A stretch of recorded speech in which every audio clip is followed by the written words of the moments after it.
vocês mais um vídeo. Hoje o vídeo vai ser diferente, por causa que eu tô mostrando um jogo aqui, né, galera, que é o Traffic Reader.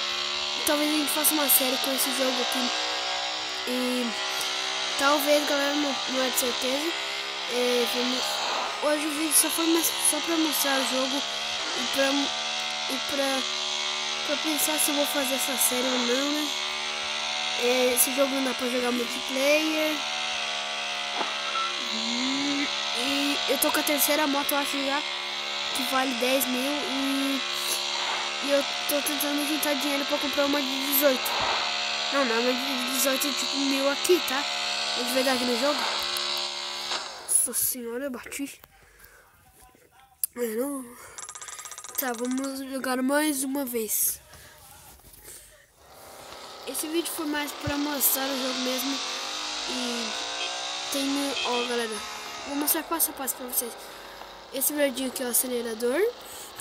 Esse aqui é o freio. Esse aqui é o mouse. E esse aqui é a buzina. E esse aqui é o empina.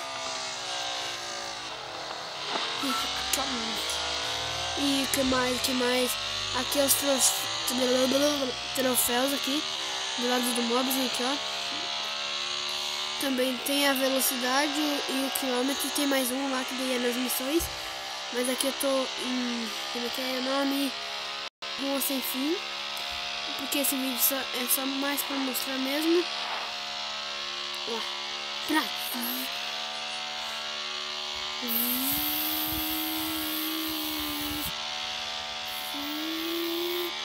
Voltando.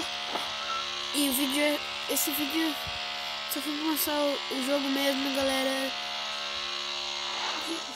Vai.